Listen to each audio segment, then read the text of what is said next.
Doctor Shaila Haque, aesthetic and regenerative medicine specialist. আজকে আপনাদেরকে বলবো বুক জ্বালাপোড়া বা অ্যাসিডিটি কমানোর ঘরোয়া কিছু উপায়। অ্যাসিডিটি এই শব্দটার সাথে আমরা পরিচিত, কিন্তু মেডিকেল টার্মে অ্যাসিডিটি বলতে কিন্তু কোনো শব্দ নেই। এখানে যেটা বলা হয় মেডিকেল টার্মে সেটা হচ্ছে বদহজম বা ডিসপেপসিয়া।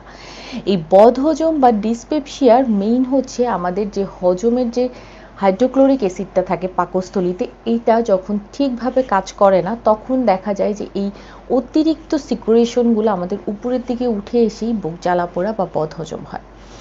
এই ক্ষেত্রে যখন আমি বুক জ্বালাপোড়া বা বদহজমে ভুগছি কোনো একটা খাবার খাওয়ার পরে, তখন আমরা কি করি, দৌড়ে ফার্মেসিতে গিয়ে একটা ট্যাবলেট বা সিরাপ নিয়ে এসে সেবন করে ফেলি।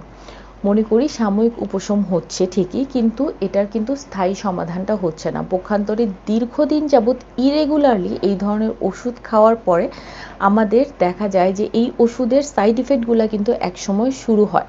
মানে আমাদের যে হাইড্রোজেন প্রোটন যে পাম্পটা থাকে যেখান থেকে এই অ্যাসিড সিক্রেশনটা হয়, সেই ক্ষেত্রে কিন্তু একটু গড়বড় হয়ে যায়। ফলে দেখা যায় যে স্বাভাবিকভাবে হজম ক্রিয়াটা কিন্তু তখন আর হতে চায় না। এই ক্ষেত্রে যাদের সাময়িকভাবে কোনো খাবার খাওয়ার পরে অ্যাসিডিটি বা বুক জ্বালাপোড়া বা বদহজমের সমস্যা হয়, তারা এই ছোট ছোট ঘরোয়া টিপসগুলো মেইনটেইন করতে পারেন। তাদের মধ্যে 1 নাম্বার হচ্ছে প্রোবায়োটিক হিসাবে টক দই। দই কিন্তু আমরা কম বেশি সবাই পছন্দ করি, কিন্তু টক দইটা আমাদের কিন্তু হজমের ক্ষেত্রে অনেক ভালো কাজ করে। যদি দেখা যায় যে আমার বদহজমের সমস্যা হচ্ছে, আপনি যদি হাফ কাপ পরিমাণ টক দই খান, সাথে সাথে কিন্তু সেই অ্যাসিডিটি সমস্যাটা থেকে আপনি মুক্তি পেতে পারেন।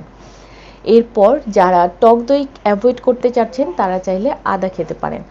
ছোট ছোট কুচি করে আদা কিন্তু চিবিয়ে খেলে আস্তে আস্তে আদার রসটা আমাদের হজমে সাহায্য করে। যখন খাবারটা হজম হয়ে যাবে আমার অতিরিক্ত অ্যাসিডের সিক্রেশনটা কমে যাবে, পক্ষান্তরে কিন্তু আমার বুক জ্বালা পোড়া বা পেট ফেঁপা ভাবটা কমে আসবে।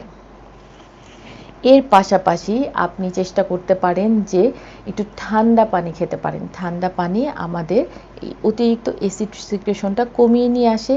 এছাড়া আপনি দারুচিনির পানি, জিরার পানি এগুলাও কিন্তু আপনার সাময়িক উপশম হিসাবে আপনি গ্রহণ করতে পারেন। এই সাময়িক উপশমগুলো হলেও এইটা কিন্তু স্থায়ী কোনো সমাধান না। যদি দেখা যায় যে আপনার রেগুলারলি পেট ফাঁপার সমস্যা হচ্ছে, খাবার খেলেই বুক জ্বালাপোড়া করছে, গ্যাস উপরের দিকে উঠে আসছে, খাবার গিলতে সমস্যা হচ্ছে, কোষ্ঠকাঠিন্য হচ্ছে, এই সমস্যাগুলো হলে কিন্তু দ্রুত আপনি চিকিৎসকের পরামর্শ নিন।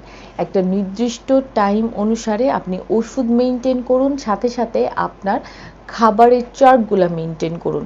যাদের বুক জ্বালাপোড়া বা বদহজম হয় সেই সব পেশেন্টদের ক্ষেত্রে প্রথমে আমরা যেটা বলি যে কোন খাবারে আপনি হচ্ছে সেটা একটু ফাইন্ড আউট করার চেষ্টা করুন। যদি দেখা যায় যে বাইরের তেল মশলাযুক্ত খাবারে হচ্ছে কিন্তু ঘরের খাবারের সমস্যা হচ্ছে না, তার মানে আপনার বাইরের খাবারটাতে আপনার সমস্যা বেশি হওয়ার কারণে সেটা পরিহার করুন। বাইরের খাবারগুলোতে তেল মশলাযুক্ত যেহেতু বেশি থাকে, সেই খাবারগুলো আপনি ঘরেও আপনি পরিহার করতে পারেন।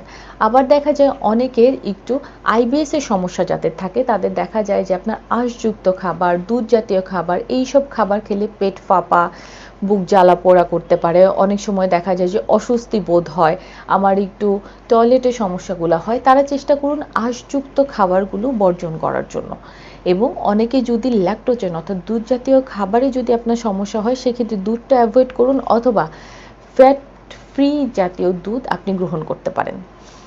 অনেকের ক্ষেত্রে ঘুমের সমস্যার কারণেও কিন্তু অ্যাসিডিটি হয়। সেক্ষেত্রে দেখা যায় যে ঘুমের সময়টা আপনি একটু রেগুলারলি নিয়ে আসুন, সেক্ষেত্রেও আপনার এই অ্যাসিডিটির সমস্যাটা কমে আসতে পারে। যাদের কোষ্ঠকাঠিন্যর সমস্যা আছে তারা চেষ্টা করুন বেশি বেশি শাকসবজি বা ফলমূল গ্রহণ করার জন্য, বেশি পানি গ্রহণ করার জন্য। সেক্ষেত্রেও আপনার পেটের এই ডিসকমফোর্টগুলো কিন্তু অনেকাংশেই দূর হয়ে যাবে। চেষ্টা করুন নিজে চিকিৎসা পদ্ধতিতে না গিয়ে চিকিৎসকের পরামর্শ অনুযায়ী আপনার সমস্যা ফাইন্ড আউট করতে, সেই অনুসারে সমাধান করতে। তাহলে আপনার অ্যাসিডিটি অবশ্যই নিয়ন্ত্রণ থাকবে। আর যদি কখনো কোনো জটিলতা দেখা যায়, অর্থাৎ খাবার গিলতে সমস্যা হচ্ছে, আপনার পেট অনেক বেশি ফুলে থাকছে, আপনার টয়লেটের সমস্যাটা অর্থাৎ কখনো কনস্টিপেশন হচ্ছে, কখনো লুজ মোশন হচ্ছে, বা অনেক সময় আপনার যে বমি বমি ভাবটা হয় সেটার সাথে রক্তও আসছে, এরকম কোনো একটা সমস্যা যদি আপনার এই অ্যাসিডিটি বা বদহজমের সাথে হয়, চেষ্টা করুন দ্রুত চিকিৎসকের পরামর্শ গ্রহণ করার জন্য।